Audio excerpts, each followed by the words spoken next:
Greetings, Patrick here, 8 Questions With, and welcome to the show. It's a brand new week. We are busy and so glad for it. We'll be speaking with our guest, filmmaker and journalist, storyteller. Christine Stoddard will be here in about 15 minutes. She is our second journalist that we have interviewed here on the show. I think journalists are probably the hardest guests to get. I mean, as far as that goes, especially when they're still active at their station or newspaper or media platform that they're reporting from. I have asked. I have a lot of friends who work in journalism. I have asked them countless times to come over and hang out, and I always get told no. And it's pretty much always like they look over to their editor or to the newsroom editor, and they just basically go like, yeah. Um, it never escapes the irony never escapes me that the freedom of the press, and yet a reporter cannot talk about their craft with anybody. It's very, I mean, the only really big names you ever see get asked are the big names. And even then, unless you're like, really big, um, most of the time you just don't get asked. You just don't, honor it. You just like can't do it, can't do it. Hey Dell, how are you? Um, so I'm feel really blessed in the fact that we have Christine that's going to come on and talk to us. She Last month we talked to Diane Elam, Cameron. Blown away by that interview. Blown away.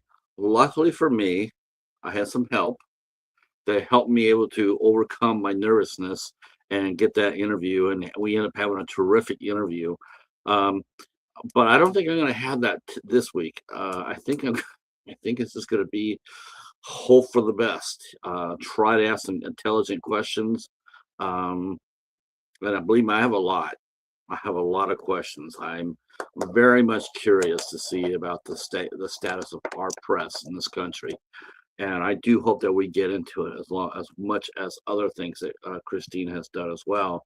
She is a filmmaker. She's a poet. She's a writer. She's got over 30 different articles written for different magazines. She's got a master's in journalism. I mean, her credentials are just mind blowing. Much like Diane's were. I'm looking at Diane. I'm looking at Christine, and I booked them pretty much about the same time. And afterwards, I'm looking at both their names, and I'm going like, okay, so I believe in shooting from the hip. Like you know you're outmatched, but you still got to go for it, right? You still got to at least try. So that's how I feel today. I feel like I'm way out of my league again, but I'm punching way above my weight. But we're still gonna have a great show, and believe me, I still got the questions. I still got questions, and I'm willing to talk about anything. I'll also say I don't know a lot of what I'm not gonna ask anything I don't know a lot of because I don't. But I am very curious to see to talk to Christine about the status of local news, national news, the power of the press slowly being eroded. What's going on? Can it be saved? Can it be reversed? I mean, it's been going on now for almost 30 years, the regression of our freedom of press. For 30 years, it's been eroded ever since the first World Trade Center attacks. Ever since then, it's been slowly just being whittled. Not so slowly anymore. Now it's pretty much speeding down the hill. So we have a lot to talk about, and hopefully you guys will stick around and enjoy the conversation. Uh, of course, the big news in entertainment, of course, is that actor Sam Neill passed away today at 78. Sam Neill's a terrific actor. Definitely one of everybody's favorites, right? And let's just break it down. Everybody loves Sam Neill. I mean, he's such a great actor, and he did so many good films, and not just the Jurassic Park movies as well. One of my favorite movies that he ever did that no one knows about is called Backtrace, which is sort of funny because I starred Robin Cleary and also starred Adrian Brody. And it was just absolutely tremendous film, great film, and he was in that as well. And yeah, rest in peace, Sam Neill. I mean, his credentials are just outstanding. Event Horizon. He did the Omen movies. I think he did one or two of the Omen movies. I mean, I'd bring his name up here. He did a lot of Australian films. He did a lot of Australian films as well. I think he and in terms of, I mean, he was actually probably New Zealand's biggest male star. I think that's safe to say. A lot of people think that he's Australian. He was not. He was New Zealand. He was a Kiwi, not an Aussie. But he is probably the most famous name in New Zealand films, and just 78 years old. Oh yeah, I would have liked to see him hang around for a little longer. And because he's always entertaining to watch. And so R.I.P. Rest in peace, Sam Neill. Yeah. So of course, the other thing too is now that Nightmare on Elm Street is going to be getting remade again. Paramount made a deal with Wes Craven's estate, and they're going to go ahead and try to bring Freddy out back. And me and Eric from Hey Internet, it's Eric. We were talking about it a little earlier, talking about Nick Holt, maybe possibly might be a good candidate for Freddy. I mean, that's a possibility. It's. I just hope that they pull it. I don't want. I want it to be like Jackie Earl Haley's. I want the Freddy to be like his. I don't want the jokey Freddy. I I like Robert Englund. I mean, I definitely the first movie is top drawer, but when they started making him into a comic, full of one-liners, it lost me.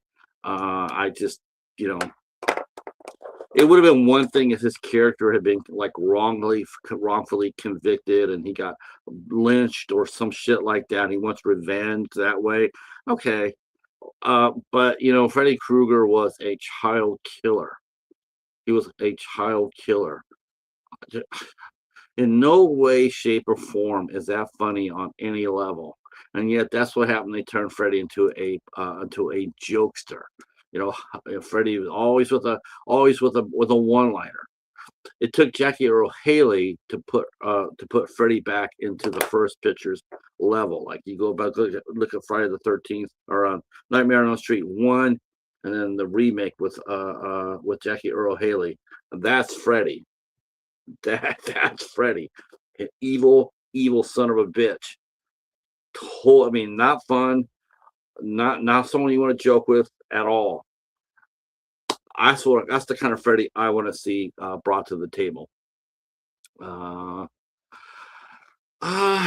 relatively unknown to play Freddy. Yeah, I think that worked. I think that would work out because, quite honestly, Robert Englund was pretty much he was just barely getting into his career. He did V and he did V the series, but other than that, not so much. He didn't have very much, and that's what really broke him was the fact that he had did V. V was a cult favorite, and then he got cast to do Freddy out of that. So I'm with you. I think it'll be very interesting as long as he plays this serious. He cannot. I don't want to see a single. There's nothing jokey about the character. I mean, it's just like he's a I mean, you don't really see Michael Myers popping one-liners. You don't see Jason popping off one-liners, and they're monsters. They're absolute monsters. So I just don't want Freddy Krueger to be a joke machine. I just don't. I want him to be like, you know, I want him to be like Jackie Earl Haley. That's my Freddy. I know a lot of people are sitting there saying, oh my God, if anybody comes up to me and in one of my chats and we're talking about this, and they walk up to me and they say, I want Robert England, I'm gonna block you. I'm just gonna be honest with you. If anybody walks in here and sits there and say, "Oh, it's not gonna work if they don't have Robert England as Freddy," I will block your ass. There's no way in hell that Robert England is gonna play Freddy. Um, and one suggestion that came out of nowhere is it's almost as bad, and that is Kevin Bacon. I love Kevin Bacon, but I want a young Freddy. I want a young Freddy. I don't want someone in their 60s because I want the continuity. That's the thing. I want the continuity. Um, you know what though? But they okay. So if you do that though, right? Now, if I think if they try to come at with jokes, maybe that might have worked in the past, but I don't think it works today in today's horror world. I don't think people want to see a jokey Freddy. They want to see a mean Freddy. They want to see a vicious Freddy because when he gets his comeuppance, it's so much more satisfying that when he does get his ass kicked, it's a lot more cathartic, right? It's like, yes, you come out of the theater and going like, yeah, that son of a bitch got what he deserved. Well, at least till the next one. But at least he got his ass kicked. That's the thing. Whether they survive into another movie, that's another movie. But if we're sitting here watching it now, we just want to see his ass get handed to him. We all, we do. Um, I think the only time there's only one character I could actually truly think of in a Friday the 13th movie. Uh, I could only think of one character that was from the remake where I guess his name Travis or something like that, or Rod or Biff or whatever, the asshole in the Friday the 13th remake. That was probably the only time I've ever seen an entire theater go like, yes, please wipe him out. All right. We are here with our guest. Our guest is here. So let me go get her. Let's, oh, I don't know if she watches horror films. We're gonna find this. We're gonna find that out too. Hello, Christine. Hi! I was just trying to find a place that was not full of sun in a Oh my, California backyard. That's a little tough. yes, yes. Yeah, Chico is. How is Chico today? Is it summery over in Chico? Oh, yeah, it's brutal. That's It's how that's always how I remember it. scorching. Yeah, that's how I actually. My grandparents actually had a ranch in the Sierra Nevadas, so we used to go through Chico quite a bit. Go through Browniesville, Grass Valley, Nice. Cooler Paradise. over there. Yeah, yeah. I remember some of the summers over there. They were very very hot. I just want to say hi. We do have some folks in our chat already saying hello. So thank you for coming in. Hi, Sue. Hey, Dell, Anthony. Um, thanks again to Dell. We're talking horror movies a little bit, which is a great icebreaker for me. Since I was I'm considering how the hell do I break ice with you, because you are probably one of the two most like amazing guests as far as your career has gone that I've interviewed. Oh, thanks. I've interviewed over 600 people, and I've only seen one other person with your kind of credentials, and just amazing the career that you've had. It's just a mind blowing. Where do you? It's like we have like a 75-minute show, and I feel like I would just barely be able to scratch the surface to get to to get to where to discuss what you've done. Well, that's very kind of you. Uh, I'm now, sweating already. oh, now, do you have water? Do you need to go get? Do Yeah, you need to no, go? no, no. I have water. I Okay. do. I have some hot water. Are you at home or are you on assignment? No, so I'm at home. I weirdly have Mondays off. And technically I'm supposed to have Sundays off, but it almost never happens because I'm often covering for someone, or if there's some big event, I have to be there. But yeah, it's my day off. And here I am with you. But it started with the dentist. There were many errands, there were many business calls, and now I'm just trying to have a chat. You are my only you're only my second journalist I've ever had an opportunity to chat with, which is amazing because I know about 20 of them in the Detroit metro area, and Mm. and I've known them for a while, for like years, through talking through social media, and then every time I've attempted to sit there and say, "Okay, would you like to come over and talk with me?" They always say no, and Almost, then I say, yeah. Especially newspaper and magazine journalists, and I used to uh, be in that "TV world. journalist, TV journalist, Really? yes." Okay. Come over and hang out? No, we can't.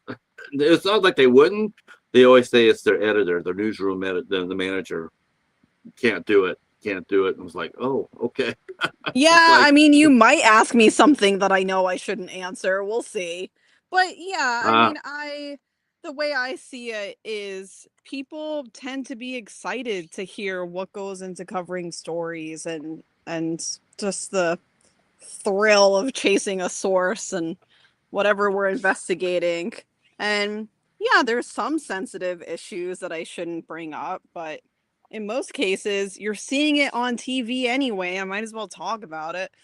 see, that's the irony of it, Christine. To me, it's like it's the fact that we talk about the freedom of the press and Yeah. and doing investigative journalism, and a lot of reporters, they put themselves up for Emmys. Hey, look at this piece I did. I investigated this. I'm doing this for you. And then when you sit there and someone from the public says, "Hey, come on out and talk to us about it," and all of a sudden it's like, I would like to, but I'm not allowed to. Mhm. I'm not allowed to Mhm. come there. And the irony is never lost on me. Every single time I've asked somebody to sit there and say, "Hey, want to come on my podcast?" And I'm like, "Yeah, I no, I can't." And it's never lost that it's like, isn't that I wonder if they realize how ironical they are when they sit there and say no. Do they Yeah, understand? I know some of them feel like, "Oh, I'm giving away too much power," because they want to be the ones to ask questions. They don't want anyone to ask questions of them. But I mean, I personally want to reduce hierarchy in journalism, uh, as much as possible. And yes, I'll hold the power when it's necessary to hold the power, but journalism is not the same as entertainment, and I try and keep those things separate, right? With journalism, I am trying to elevate other people's voices and stories. And I think it's important for people to understand what goes into doing that. But they can't know that if they don't hear about our day-to-day workflow, and the weeks and months that it can take to pour into a story, or what it's actually like to have an editor say, "Hey, we need you to have this all done in an hour," or "Hey, we need you to go live now." But I don't know anything. Go live now. God, that's intense. That's intense. And especially because you work in a small market in Yeah, Chico, it's right? tiny. Yeah. And I thought, wow, that's that I would think that would just absolutely, because you do a lot of features. I noticed they have a Yeah. lot of human interest stuff. That's wonderful. I mean, as a journalist, yeah, it used to be where it's like what you'd be sitting at the local station and you want to go national. Yeah, and I'm Is that still still Detroit? I'm still interested in moving markets. This is my first full-time TV news job. I have worked on documentaries. I was at WETA as an associate producer. That's Ken Burns's home station. I've worked on a lot of indie stuff. When I was at Columbia Journalism School, of course, I worked on a lot of grad student stuff. And I do eventually want to jump markets, but I think for right now, it's good for me to be in a place where I get to do a little bit of everything because my Yeah, previous magazine and newspaper experience and the more off and on kind of documentary work I've done, there is a correlation, but writing a newspaper article is still different than putting together a news segment, right? So here I'm getting a lot of different kinds of experiences, and because the station is so small, I'm creating something every single day that stretches my skills. I don't have weeks go by where it's like, oh, I just assisted somebody on that story, which is that's what many other people from my cohort are doing. They live in bigger cities, maybe New York. That's where our J school was. But many of them are living in bigger cities and assisting on projects instead of being the one who's really doing the writing, or really on camera. So I like that here I'm writing all of my scripts. I'm on camera. I'm also editing. I'm shooting. I'm getting a taste of but all of it. is that still? I was going to ask you, is that still a like a new reporter or maybe someone with 3 or 4 years of experience? They always started a local station, and then they always hope for the network. Um, is that still a thing, or is that an outdated mode now? Do people do reporters Yeah, are there? I would say it depends on people's goals. For me, I'm interested in having this kind of full-time day turn job for a few years, but I would like to eventually transition into doing my own documentaries, like hosted documentaries and other nonfiction work full time. Um, it I have had some success fundraising for projects in the past and done smaller projects, but I've never done that kind of stuff full time for real, for real. Um, so one path to take is to like Oprah, Oprah works in smaller TV stations, and then she eventually got a prominent radio show, and then the TV show that everybody knows, and the magazine that I don't even know if that prints anymore, but the magazine that was around for a long time. But she did start in local markets. Um, Yeah, and there are a couple people in my cohort from J school who are doing what I'm doing. I know a woman who's in South Dakota, for instance. Exact same, so an even smaller place than I'm in. Um, and yeah, I personally don't know what her dream is. I do know, of course, there are people who are like, yeah, I want to be a reporter for CNN or MSNBC or whatever. For me, that's not necessarily the goal. If CNN were like, hey, you could host your own documentary, that would be awesome. But for me to do day turn work at the network level is not, at least right now, not something that I consider the dream. yeah, yeah. It's you mentioned the documentaries, and it seems like documentary filmmakers are almost you're almost taking over the job that 60 Minutes used to be able to do, but no longer can, uh, Yeah. or choose to do, or they choose not to do it. Um, now it's up to voices such as yours. And do you feel that responsibility, Christine, when you like, a lot of documentaries are passion projects? Yeah.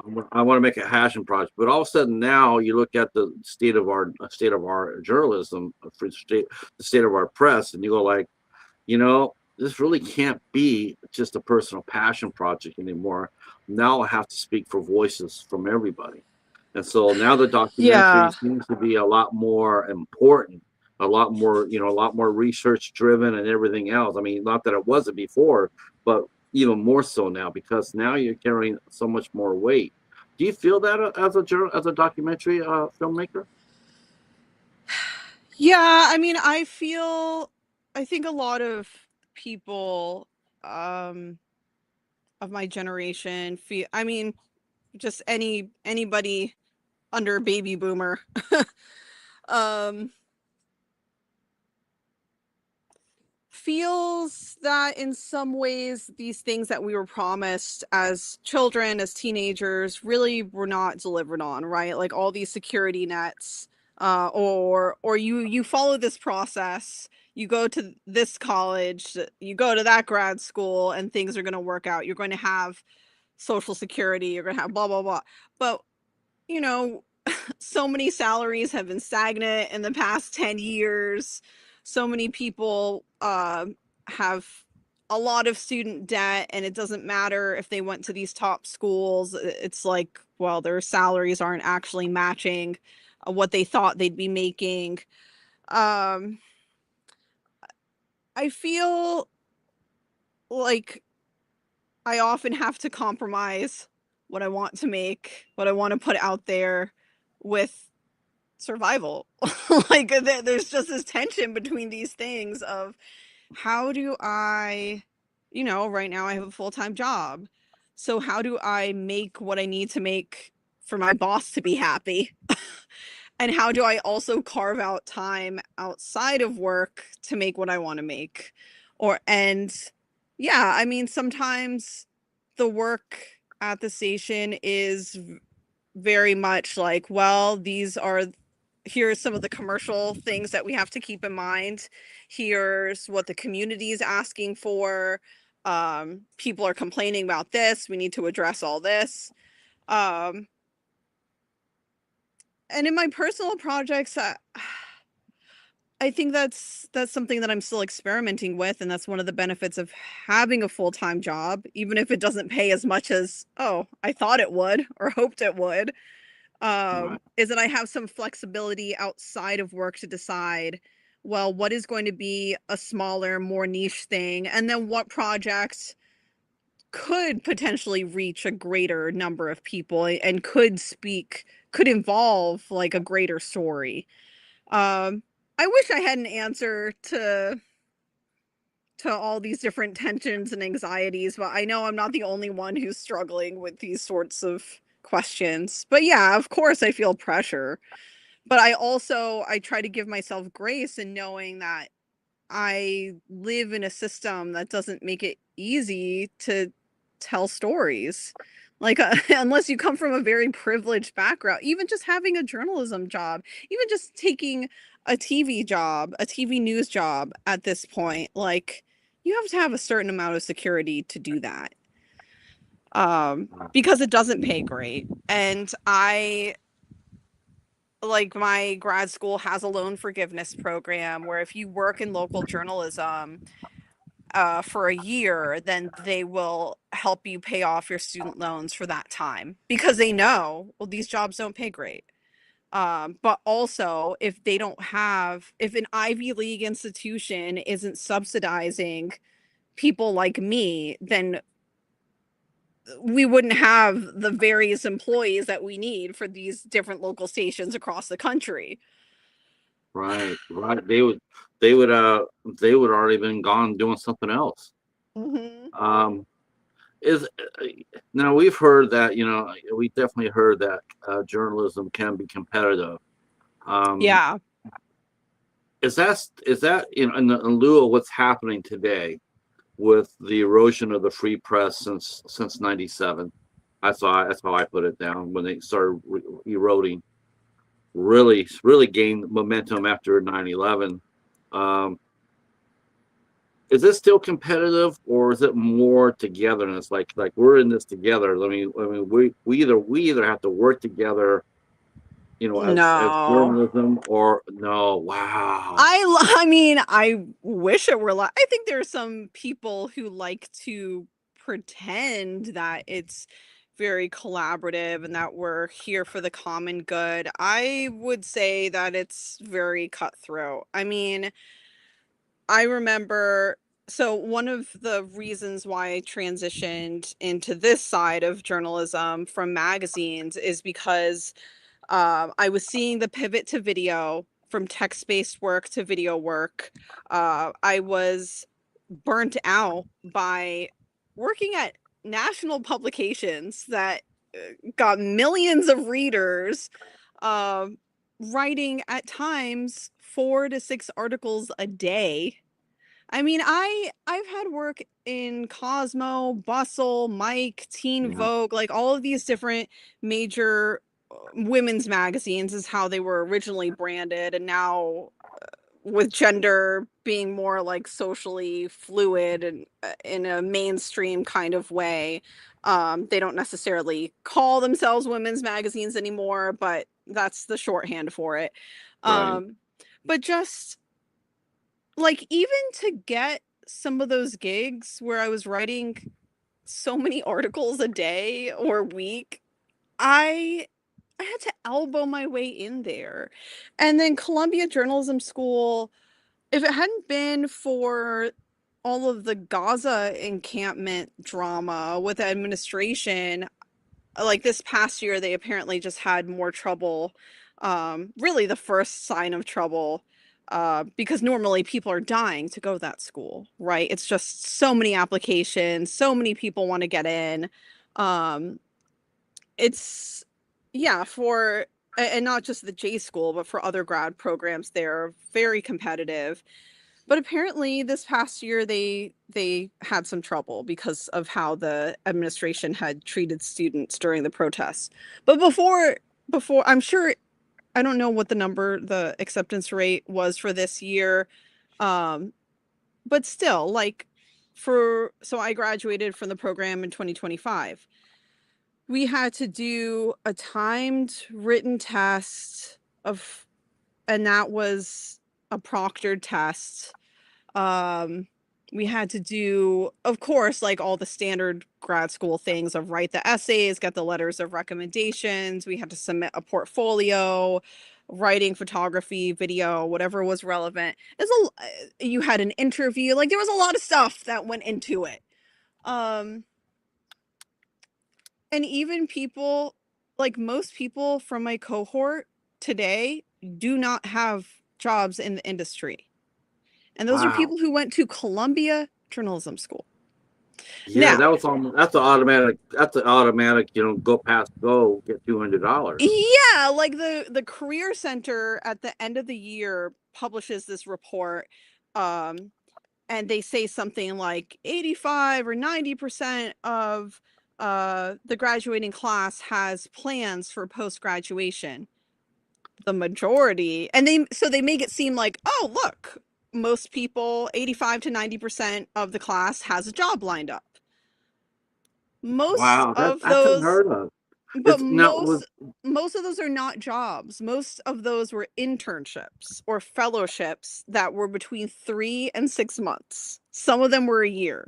So for them to say, oh, look, we have such a high placement rate.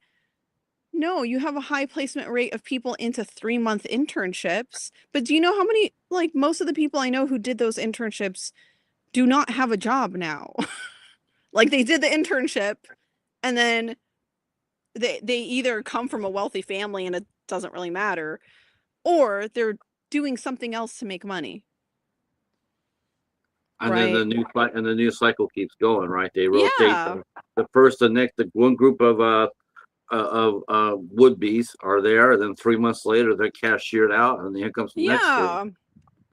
Wow, that's that. And I thought they might go in there for to basically just to learn how newsroom works, to whether it be electronic news or print news. I thought 3 to 6 months internship would be a great way to learn, and then after that, then you go on to you go find a job in a market. yeah. I did not know that it was just you're 3 and out. regardless, you spent four years here with us or 7 years with us, got a master's with us or what have you. But the Yeah. fact of the matter is, your name, Columbia. You're right. I mean, when someone came up there and say, "Hey, I'm the Columbia School of Journalism," the doors would open wide open for anybody. But Yeah. wow. I mean, Now, it's still, yeah. is it because a lot of the people are doing this now, like at Columbia or the Ivy League schools. They look at it seems like they look at the press now more as an enemy. Like, wow, before we were able to use them to generate millions of dollars into our coffers. Now we see them and been told over and over and over by the right wing that the news isn't honest, the news is questionable, Mm, just be honest, bullshit. I think that I think most journalists, really good journalism, is still unbiased, still very fair. But then you have organizations like Fox News, or News Now, or whatever that is. It seems News like it's fun. Nation, and yeah. Yeah, it seems I like it's have. just. Uh, do you want to get a hat? Do you have a sun cap? Do you have a sun hat? I'm fine. I just had to move to Okay. another location. There were Okay. squirrels, which sounds insane. Okay, so it's funny that you say that, because there were definitely there was definitely a hierarchy of where people who got jobs, like, I'll be honest, there are a lot of people from my program who never would come out to Chico. They would just they would rather not have a job, or at least a job in journalism, than come out here, right? Because there's a hierarchy, there's a certain snobbery of, oh, yeah, but I'd rather just stay in New York and be an assistant at a more prestigious organization. All right, but this this is pretty close to a news desert, right? Like, we have one major station here. We have a smaller competitor in Reading. People depend on us. And that's another reason why I came here. I wanted to really train in a place where I felt like I'll be of service. People are going to watch Yeah. and they're going to rely on us. Um, and there will be the hard-hitting stories, but there will also be the human interest stories, the sweet stories, things that make them feel good about living here and encourage some kind of civic pride. Um, I think, one of the things that we would do in our classes was we'd have professors pull up articles that had been published in major magazines or newspapers, and they would go line by line. I remember this one, I think it was an Inc. or Business Insider. It was a business publication, a major business publication. And I can't even tell you what the story was about, but the professor went line by line, uh, and just annihilated this article and talked about what BS it was, and how poorly written and how that was lazy reporting. But I also came to know that this same professor had never had a full-time journalism job. Oh. And now I have plenty of professors who did, right? Like, initially, the school was really supposed to be a place where full-time journalists taught sometimes, right? Yeah. You Yeah. you didn't have a lot of full-time professors because they were working in journalism. They had their main job and the teaching was secondary. This teacher, I think because of media consolidation, of there just being fewer jobs, he exemplified what seems to be more of the case there is academics who know about journalism from an academic perspective teaching journalism instead of people Practical who have, experience. practitioners in the field bringing their knowledge from their field work to students. So it was just it was very frustrated. I remember thinking about right, like Googling the writer of whatever business article that was later and seeing like, oh, yeah, this is somebody else who has to write multiple articles every week. Of course, not everything is going to be genius. Not everything's going to be award winning, but there are still stories that serve the community in some way or have a readership or a viewership, and it's still are they're not just AI slop, right? They serve some Right, kind of purpose. But I right. mean, I think another reason why so many people from my cohort don't have jobs in the field, yes, there's a snobbery of, oh, I'm not going to go there. I'm too good to work there. I'm not going to move to some tiny place. But Uh, isn't it part of it fear? yeah. Well, fear that you're not good enough, right? Or No, fear that I'm talking about fear from the government. fear of I mean, wait, can you say more? you saw what happened. You saw what happened over at CVS. I mean, Yeah. when Yeah, someone like yeah. Scott Foley gets knocked out, I mean, You Jesus mean of the Christ, if you're current administration? Yeah, yeah.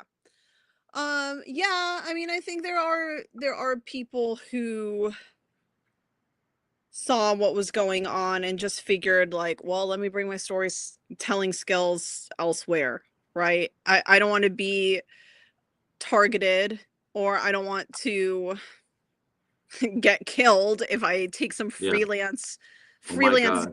gig wherever. Um yeah, I think fear factors into it. There also just aren't as many jobs as there were even 10 years ago in the field because Yeah. just more consolidation, more layoffs. Um, More uh, layoffs. So the more layoffs, the more control. There's no freedom of press anymore. It's all controlled. It's like every time you see those big mergers. A lot of people they look at Paramount and Warner Brothers. They see Paramount and Warner Brothers. They see TV and movies and theme parks. yeah, And they forget that the fact, the idea that there are news divisions within those companies, and and they squeeze out every single time they do a merger. They squeeze out more and more. Now there's more of your cohort not having a job. Well, the ones that do have a job, guess what they're going to have to do in order to keep it? They're going to have to bend over backwards.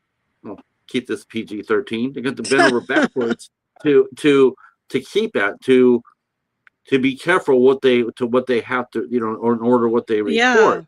I yeah, mean, it's not because they're not good enough, or it's not because there's not enough jobs. There could be, but these companies here that are merging, they yeah, choose not to hire people anymore. They want to control. They want to control what we hear like this. So yeah, it's not like you're not good enough, so there's no jobs here. You get to interview 100 people, Christine, but unless they might only take five, even though all 100 are qualified. right. And No, that's true. I feel like it's an attack on our press more than it is lack of jobs. Yeah, that's a good point. Um, I think for me, it's You don't have to yeah, answer that if you feel uncomfortable. yeah, no, I think what makes me uncomfortable is this, like, this is the point where, yeah, now there are things that I shouldn't say, right? There are things that I shouldn't You know what? And in order I'll to respect that. preserve my job. But yeah, Yes, I mean, that's fine. I'll just vaguely say that I think every journalist I know now can share in a private setting some Yeah. experience where they have wanted to report on something and were either highly discouraged or forbidden from doing so by management. And I'll just end it I, there. I'm gonna sit there. I just hope the people in my chat, there's not a lot of you here, but I do hope that the ones that are here that are listening to this, I hope you really are listening to this, because this is what's been going on here for the last 30 years. Everybody here, they all want to yell freedom, right? Freedom, freedom, freedom, freedom. Freedom's just a word. This doesn't mean Yeah. anything anymore. There's no such a freedom. There's no freedom. I'll say this. There's no freedom of the press as we know it. There's no more. It's not here anymore. It's all being controlled by corporate. It's all corporate controlled. It's just how it is. You that's why we see so much entertainment on the air. You know, before a documentary or they used to have news specials that used to air on prime time. Not anymore. It's all gone. Hard hitting magazines like Time, they're you see them now. They're all just undercut. Now a lot of it's the top 500 reality TV stars. It's being controlled, and it's shutting down the true journalists like yourself. You are being They're just being forced to report what they want. Um, Yeah. Dell says here, under the current administration, you have to be independent to be truly unbiased, but then you're mixed in with other independents who are very biased. Many decide to trust no one or only trust an algorithm. I Yeah, mean, and then there's the issue of how do you make money? And the people who tend to make the most money as independents do have a strong point of view, in which case they're not unbiased, right? They're strongly biased. But that's what the algorithm rewards, is that we have our spheres, and that's we're going to see the same thing over and over again. We're more likely to see content that more or less aligns with what we believe and want to see, right? And we're just going to keep clicking like and share, and we're going to see more of the same stuff. And mhm. yeah, it's just this feedback loop that can make it very frustrating if you do want to take a more nuanced approach. That's not really rewarded by how internet journalism works, and that if you're not rewarded by those clicks, then you're not going to be making enough money to live. Right. And that's why so many people, Yeah, isn't that yeah, something else? It's important. yeah, You report on an important article. You report on an important issue. There shouldn't be any. The only thing that's supposed to happen is you go out there, you tell the story. Now our press is more editorial than it is news reporting.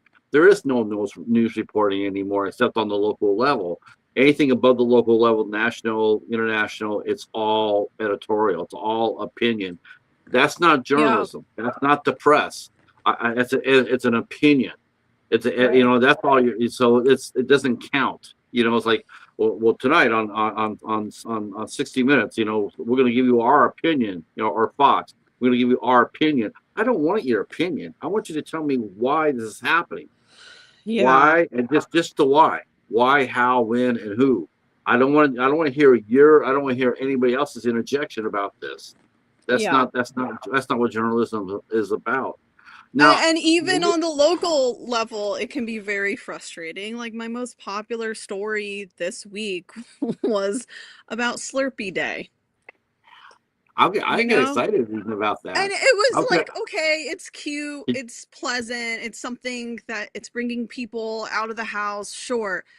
But in the same week, I did a much more hard-hitting story about water bill increases in yeah, Magalia, which is next to Paradise, and how that's going to be affecting people. And that was something that required a certain level of investigation, looking at different documents, reviewing this general rate case.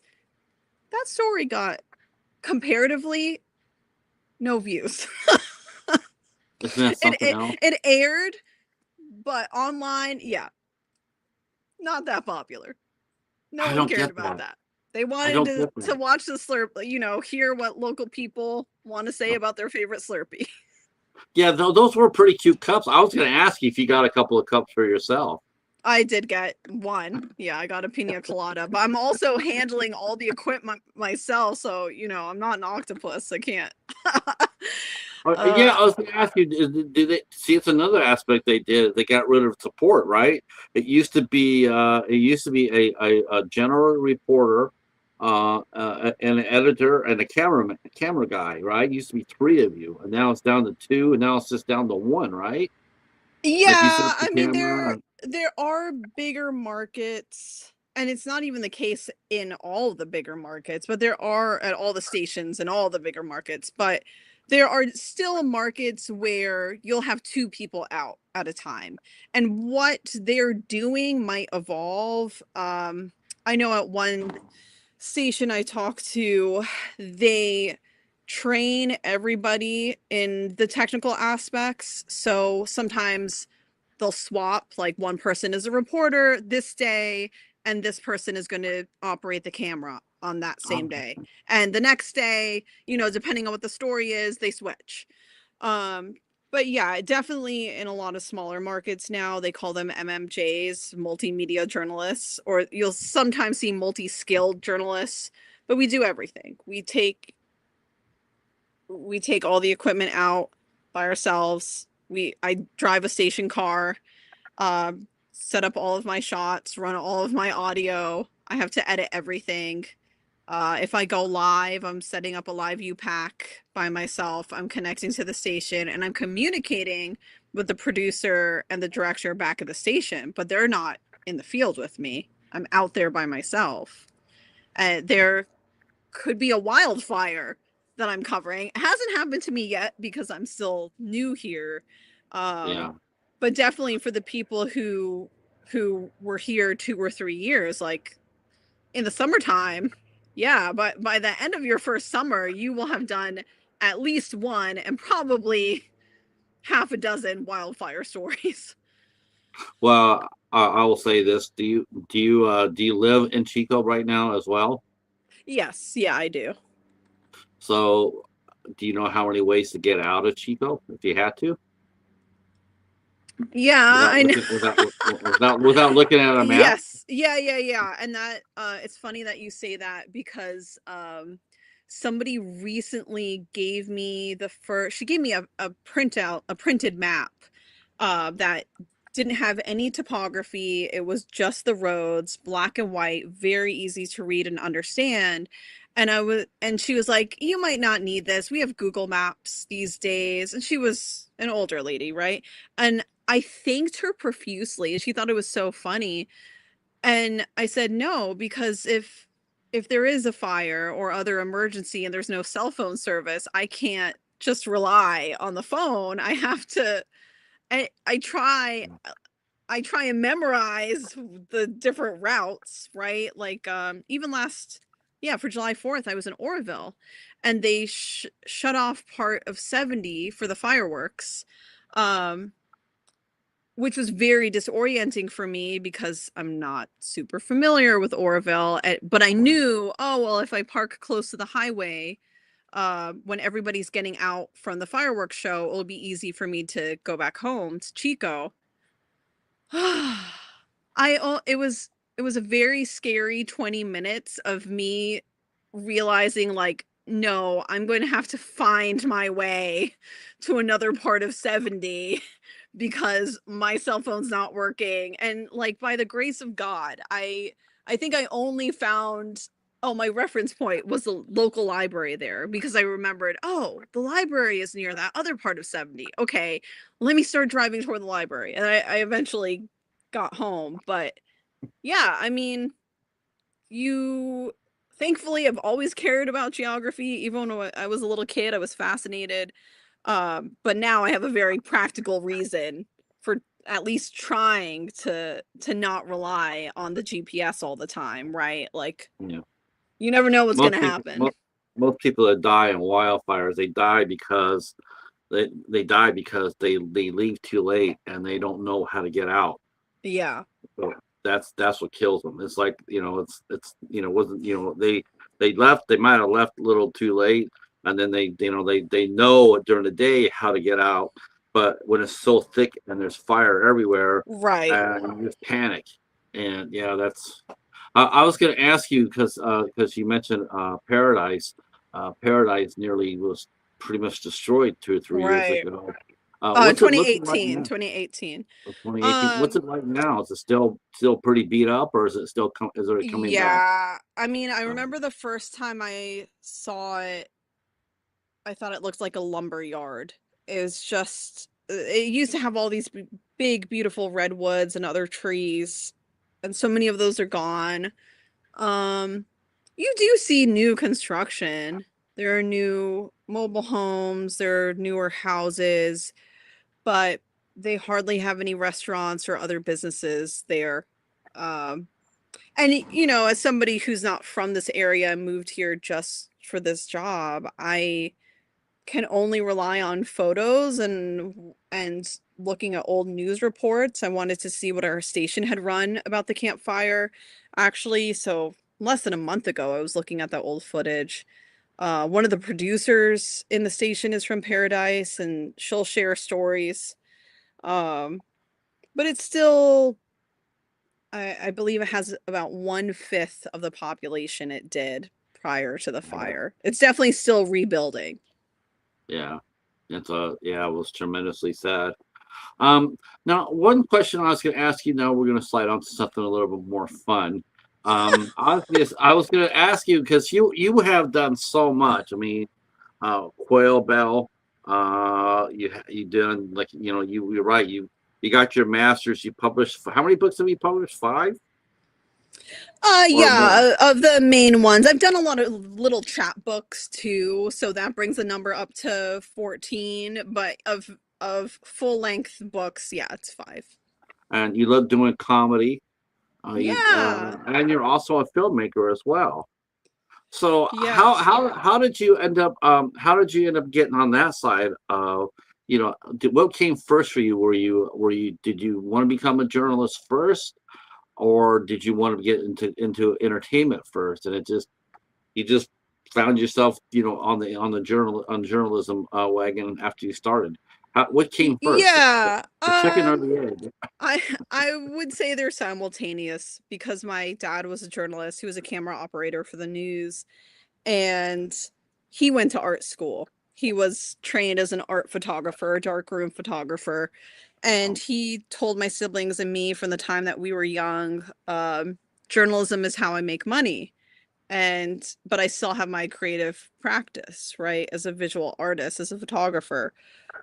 So that was just a sensibility and a way of living that I grew up with, being very practical.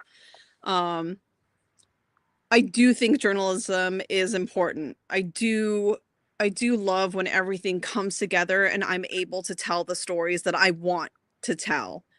But there's also, the realities of the business can be very frustrating and can be exhausting. And there's a very high burnout rate. yes. So, um, with my creative projects, some of them generate money and some of them don't. Um, it ebbs and flows. It depends on what it. Oh, I don't know what that was with the neighbor. It depends on what it is. It depends on the timing. I still get royalties from 2 of my books. So one of them I wrote right out of college, and that's a decade old now. I still get royalties from that. Um, but it is nice to do creative projects where I don't have to worry about the money.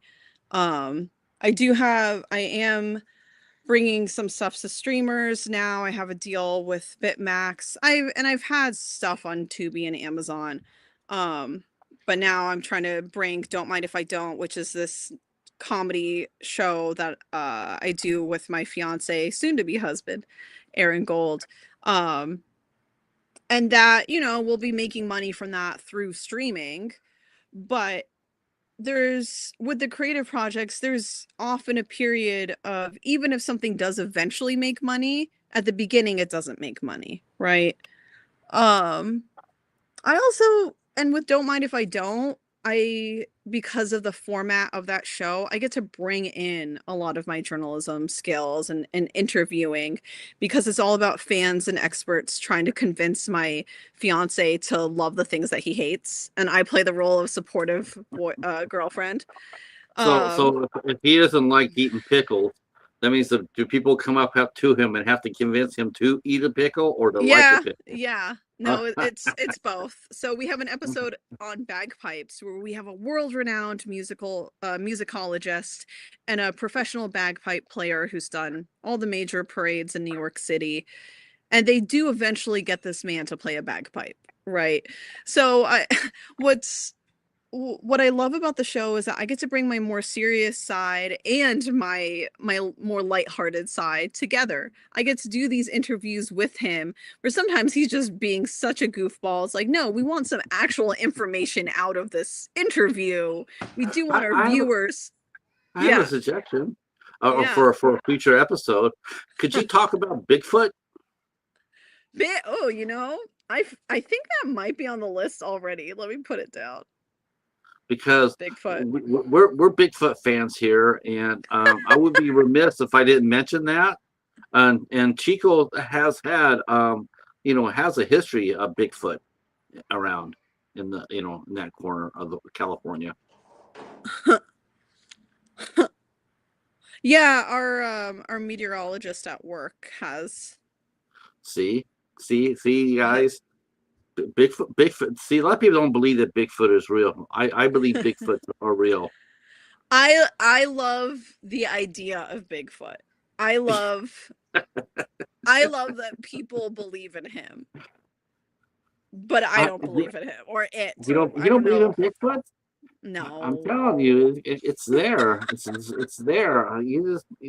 A lot of the old Bigfoot stomping grounds they were destroyed in the Paradise Fire. That's why there's been lack of Bigfoot sightings. But But they're around. That's right. I'll do a deep dive in Bigfoot. oh Make a my story gosh, for the station. yeah, your husband would go crazy for that, or your fiance would go crazy for that. But yeah, we believe there's Bigfoot. I'm in Michigan. A lot of my friends in Illinois, Ohio, and we all talk about what's the valid. Is there really a valid reason? Is there really a valid reason to believe that there's a Bigfoot? And I'm like, why not? Uh, I noticed that at your station, they got you doing human interest. Yeah. Part of my concern by watching a lot of my friends here, and I hope doesn't go back to that area, but if it does, we can move over. But one of the things that always concerned me, because you mentioned this yourself, about journalism and doing journalism is the burnout. To Right. me, what really always concerned me was the fact that that there's that old it's an old stereotype, the hard drinking journalist, except for one thing, it's not so much of a stereotype. There's been a lot of good reporters that have had crashed and burned, Right. because I sort of look at them as like psychologists, or psychiatrists who had the highest, they have the highest self-harm rate of any profession in the medical profession. To me, it's like being put on the fire, the firing lines, covering a fire, covering a mass shooting, or covering any one of horrible incidents during the day. How do if you have, I'm sure you've had to do your fair share of coverage.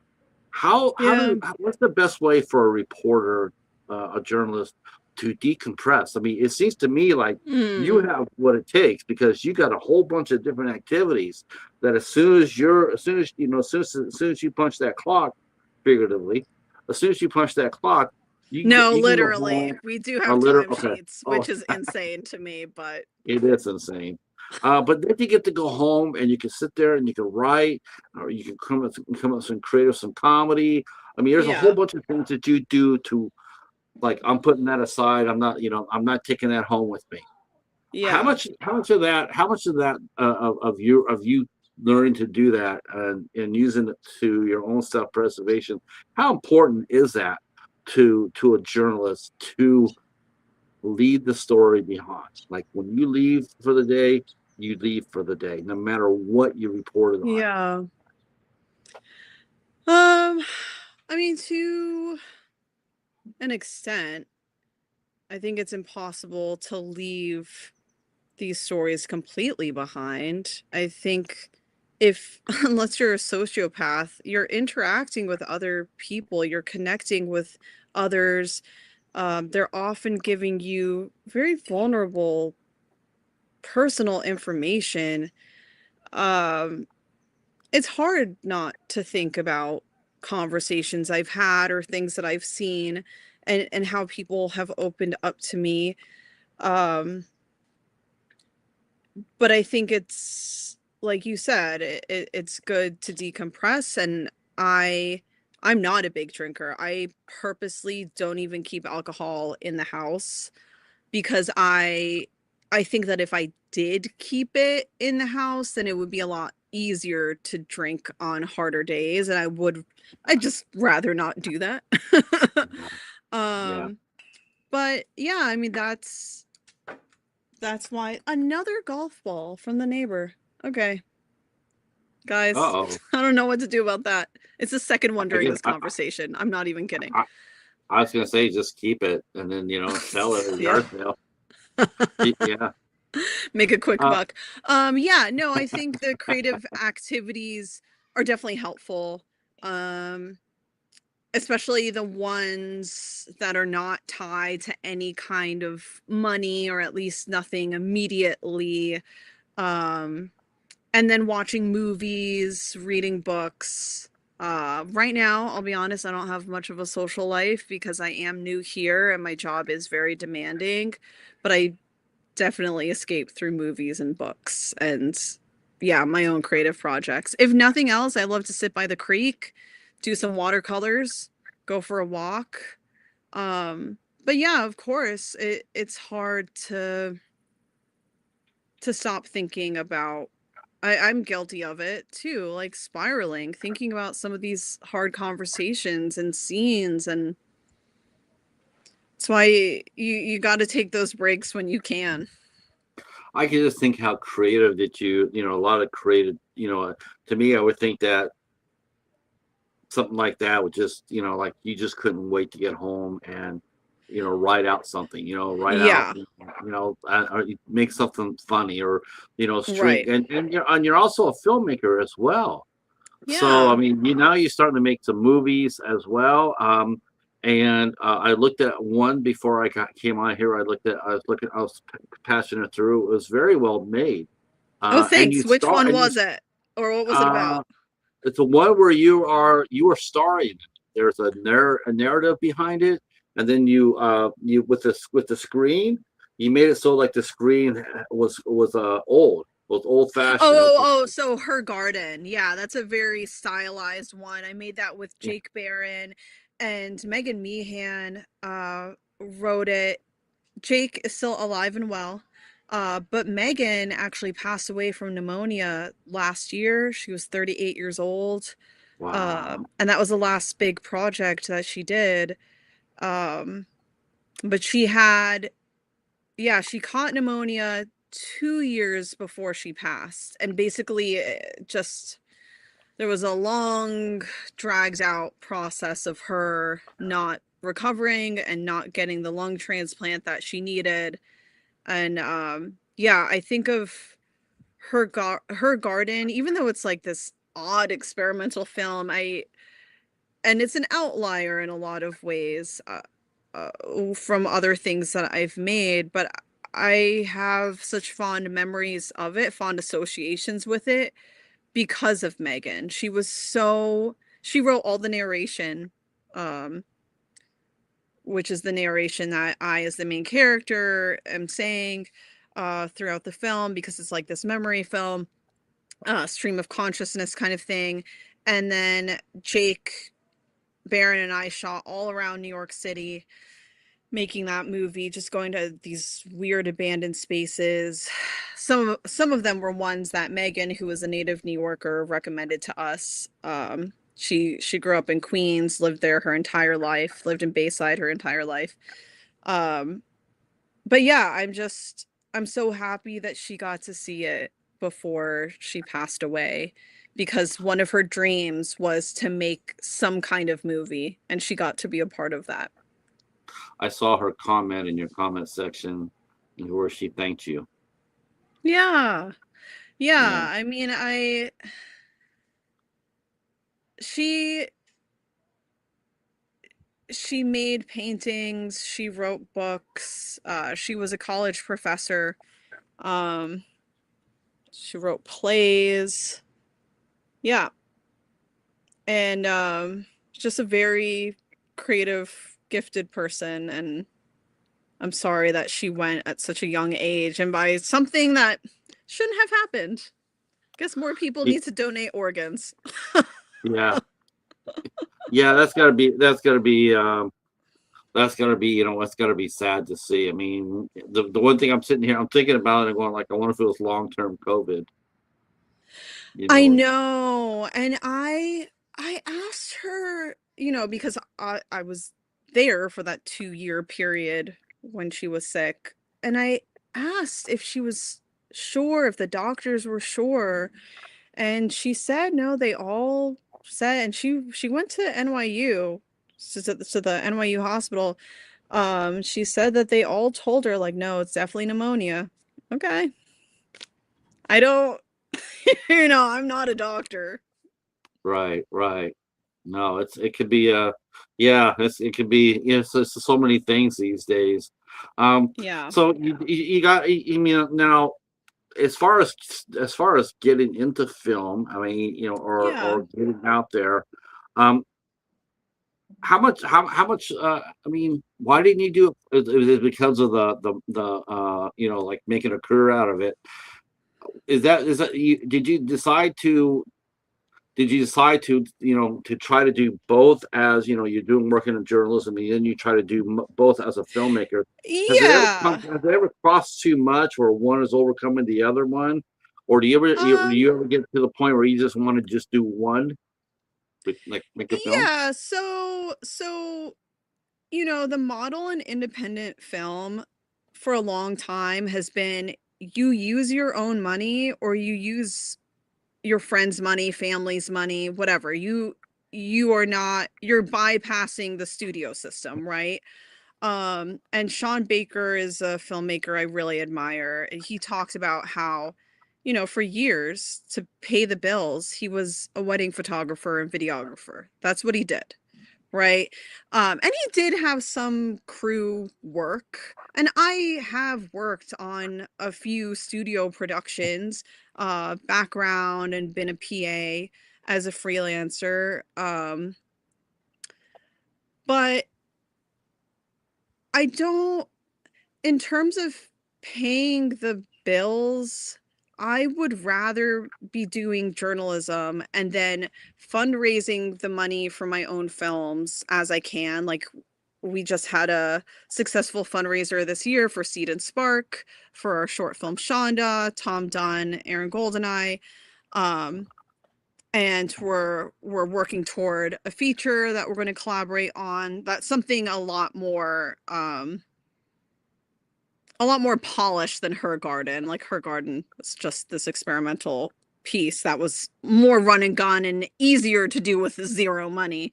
But Shonda, like, okay, that short film did take a couple $1,000s to put together for just one day of shooting, right? Because you have to feed Right, everybody, you have to rent out a space. Um, and they're independent filmmakers find the money to do their projects different ways. Like, there are people who come from money, like John Waters came from a pretty affluent background, went to private schools all his life, not as a scholarship student. And his parents and his uncle, if I'm recall his family anyway, helped him make Pink Flamingos, right? right. Like, that's not a studio movie. The money had to come from somewhere. Even No, even if people even if your cast and crew's volunteering, there's still material costs right, that you're going to have to pay. At bare minimum, you need your equipment and you need food for people. So that money has to come from somewhere. So, you know, I could be waiting tables, I could be a wedding photographer, I could be uh there's so many different ways to pay the bills, and so many independent filmmakers have not done like gone through the studio system and had that kind of work. I I think journalism is important. I believe in it. I enjoy doing it and I'm good at it. Um and I even if it doesn't make a lot of money, um I would rather be paying the bills that way and saving and fundraising for my film projects that way. I mean, Um, we've talked about the dark side of it, yeah, but other than but there's a lot of light to it too. I mean, there's yeah, definitely a lot of light to it. I mean, you like we mentioned about doing the human interest stories. right. Do you know how many assignments according to your news site, the website? Do you know how many stories you've done since you've been here, according to what they said? Oh, well, I could even do the math now. Let's see. How many weekdays have been? Oh, but then there are some weeks I've done 7 days. Okay. I do one story a day, usually, but there have been some exceptions. So there have been days where I've done up to 4 stories. That was the Mhm. craziest day. They weren't packages, but still. Okay, how many I can guesstimate. I feel Oh no, you know what? Even better. I Even have tells them you right there. saved. I have them saved on my computer. So I have done, let's see, how many files? 27. That's 62. I've done about 90 stories for the station. Yeah. 90 stories. Yeah. Since March. Yeah, Uh, since late what, February, early March. what have been some of your favorite stories, Christine? The stories that Oh, stay with you, that brought a smile to you, yeah. besides That besides the Slurpee. that brought a smile or that I Yeah, thought were important because those are different. do both. I mean, do Okay, both. I okay. mean, it's important. Yeah. Importance is, Yeah, yeah. Okay, so this was a sweet one but also important. There was a woman who has since passed. She was like in her early 40s. She had cancer. Um and right before for the 2 years leading up to her before she died, her family and friends put together this bake sale to fundraise for the new cancer hospital in town. Now, when it was my day off, and my assignment editor called me and asked if I wanted to do that story, and I was kind of sarcastic about it. I was like, "A bake sale? What? I don't. Are you sure?"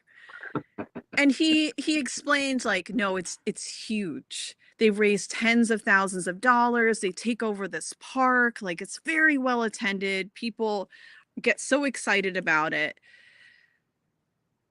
So he convinced me to do it, and the next day at work, I end up interviewing the widow, the woman who had cancer who passed away, her husband, and her surviving child. Um, and then and just the way they lit up, and I have to get their stories, but also some of the hard numbers, like how much did you raise the first year, the second year, how is this year going to be different now that she's passed away? Um, so getting some of those hard facts in there, like how is this going to benefit the hospital? What's the fundraising goal? And yeah, the story was so popular in a way that made sense to me. Yes, there is a fun aspect, the bake sale and the cotton candy and all this other they actually ended up being more like a little fair, like a little carnival that they put together this past year. Um but the way the widow and the child opened up about losing this wife, this mother, um, and what the fundraiser meant to the community, that was just so touching. And it I mean, they also raised a lot of money. I think this year was like $40,000 from from a little carnival. I did another story. This is a sad one. We had this woman write in saying that the county had murdered her horse. And I ended up investigating it because, look, the county's not just going to take your horse, right? But she had caught a lot of attention online for her story. And I went to her farm. I checked out how she was treating her other animals, and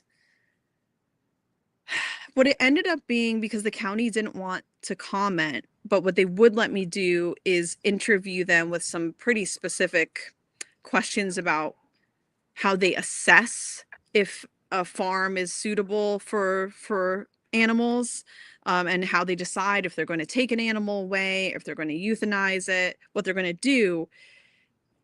It ended up being a much more solid story than I was expecting, because I mean, I found a way to say, not not outright, but you have to take care of your animals. And just because you love your animals or think you love your animals, if you don't have the money to properly take care of them, like at some point you have to give them up, right? Yeah. You have to sell them, or you have to turn them over to whatever shelter or charity. And that's kind of what the story ended up being about, like showing, without me saying it, right? Just showing the conditions of where the horses were living. It made it clear that in the end, the county did what was the most humane thing for the animals. And yeah, they took away, I believe it was 4 horses, and one of them had to be euthanized because that animal was suffering so much. It had a broken ankle Oh, that hadn't Jesus.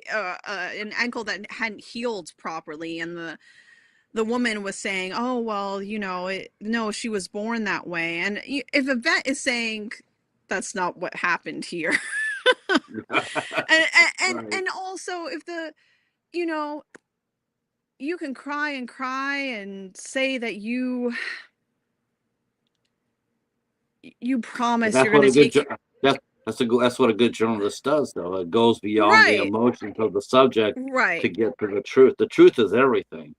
Yeah, I mean, I felt bad for the family in a way, because I could see their poverty, but I had to consider the welfare of the animals too. And yeah, that just ended up being a very powerful story. Or Oroville Hospital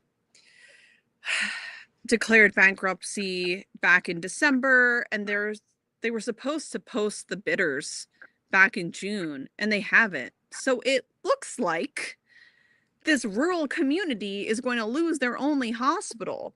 And my entry point into that story was for a woman who comes from Chico to Oroville for all of her appointments. She doesn't have a larynx, and there's not a specialist, a low income doctor in Chico who doesn't have a wait list that's miles long, who can see her as often as she needs to be seen. So that's why she goes to Oroville. And if that hospital closes, then she could die, right? And she starts off the package by saying that, basically. That ended up being a very popular story that I thought was important. And I've done a lot of fun stuff. Like I reviewed a playground. There's this new playground. They got um some grant from the state to beautify this low income area and put in these incredible slides. Everything's Gold Rush themed. It's adorable. And just, give the community a place to hang out that's has some shade, which is pretty important here.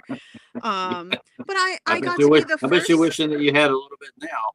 Yeah, no, seriously. I got to be the first member of the general public, somebody who wasn't an engineer, who got to slide down one of those slides, one of those huge Nice. toboggan slides. And yeah, that was a very fun story. And state fairs, like I didn't have a lot of experience, but actually another one of my popular stories was about how the Chico fair had raised its ticket prices by $3. And Chico's Uh-oh. a mixed income area, but Butte Yes. County is pretty low income overall. So, you know, with the price of gas, with grocery prices, with salaries, with wages being stagnant, people feel that $3. But people also want to go to the local fair because that's like the big one of the big summer events. Um, so my story was, well, why? Why did they raise the prices? And also looking at all the different food prices, like even the cost of hot dogs. They had like $10 hot dogs, just all these things. Oh, yeah. Expensive pizza. And you know, interviewing the new general manager, that story ended up being so popular that they reversed the prices back to last year's ticket prices. So, because of what we had reported, what I had reported, and so many comments on that about like, yeah, well, it's not fair. You know, a lot of us are poor, and this is like Right. the one thing that the big fun thing we get to do all summer. Right. Right. No, I get it. I get it. We just had we had ours. Our city one had just did ours, and normally it's been really really busy, but this year it was not that busy at all. They didn't do fireworks. The food prices Yeah. were really high. The food trucks they put in this year, they didn't open up till 5 o'clock. Oh. The midway was done by 10. Oh. Overall, I mean, it's a very big shindig here, but man, nobody was talking about it because nobody went. There was people there Yeah. that got there, and they were like, "Where?" It was like the fair in D.C. Where's everybody? No one came. I'll make this my last question because I do think this will be an interesting one. But what three people would you love to have a chance to interview today? Oh, okay, so they have to be alive. Um, Christina Sharp. She has written so much about Black history and the Black experience and the impacts of slavery on modern Black people's psychology. That's just opened up some of my ways of seeing. And I think she would just be a fascinating person. Amy Goodman, because it's, you know, that conundrum that you discussed earlier, the journalist who doesn't want to be interviewed. I want to interview her. I want to see. Yeah, I feel like she just must be a really fascinating person. Personally, you just don't really get to see. You get to see how she acts in an interview, but you don't know much about her. Um, and then, hmm, I think the next one would probably be an artist. I'm trying maybe hmm maybe Sean Baker, but I also feel like he's been interviewed a lot. Maybe Wendy Red Star, the conceptual artist. Yeah, you know what? I think her because she hasn't had like a lot of I don't know that she's had any kind of interview that hasn't been outside of an art magazine. Yeah, there's my answer. I think I would for the three people because I think about this like what would be your three Grail guests? And I'll be honest with you, my first one, without a doubt, no holds bar. I'd love to have a half hour with Trump. I'd Yeah, love to have it. that's true. I yeah, he wouldn't. I don't think he'd last 30 minutes with me, but it would be fun to see. Um, but I'd love to interview him. I think I'd like to interview Brian Cashman, the general manager of the damn Yankees. Like, what happened to our team?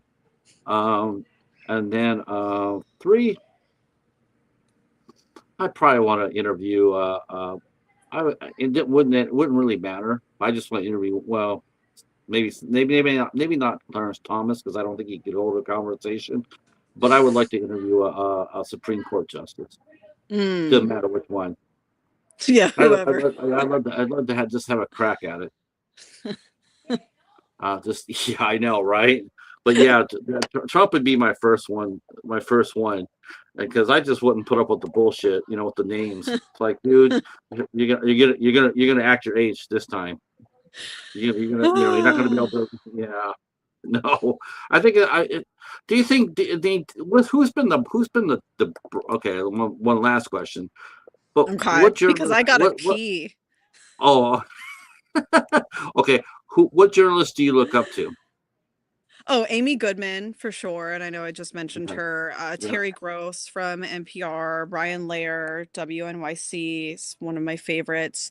Joan Didion is interesting because some people would say, "Oh, she's not a journalist; she was an essayist." But I, I have a more expansive view of journalism than some people would, and she did start her career at Vogue, if I'm remembering correctly. I think you're right. Um, but at one of the major women's magazines, she started her career there. But I've always just thought that she wrote in such a vibrant, interesting way. She wrote this one tiny book, Salvador, which is about El Salvador, my mom's home country. She spent 2 weeks there during the Civil War. And there are a lot of things in there that I just think like that's a very Americanized parachute journalism view of things. But if she were still alive, I'd love to interview her about that because I think so many people have focused on her literary greatness, but not so much on her reporting. But yeah, those are some journalists. I always love Robin Gavon, but also like, okay, she does more opinions and cultural critique than straight reporting. So not everyone, I think she's a journalist, but maybe not everyone would agree. I want to thank you very much for coming on and talking with us. It was an absolute honor to do so. Thank you so much Aw, for allowing me to, and thank you for so much for answering a lot of my questions. You went to indirectly. the wall for. Yes, you went to the boundary, and I appreciate that because not very many people would even have gone that with me. So I really do appreciate it. I consider it an honor to be able to talk with you, and I do hope that Aw, sometime we'll do it again soon. And yeah. I really learned a lot from you tonight, and I can't thank you enough. It's been a terrific chat, and I will let you go so that we can go to the restroom. Thank And you, Patrick. I appreciate yeah, it. Drinking a lot of and water out here in the heat. yes, yes. I want to take the chat too for hanging out with us. And yeah, so if you had any, Steve says thank you, Christine. Dominic, I'll talk to you in a second, buddy. And thanks for everybody for staying around. We'll be back tomorrow night, or no, we'll be back on Wednesday with actor Jack McCord on 8 o'clock. He's from Missouri. Hopefully, I'll have a special co-host with me on Wednesday. We'll see if she's able to make it. If not, we'll still have fun with Jack. All right, everybody, take care of yourselves, and we will see you Wednesday night. Peace.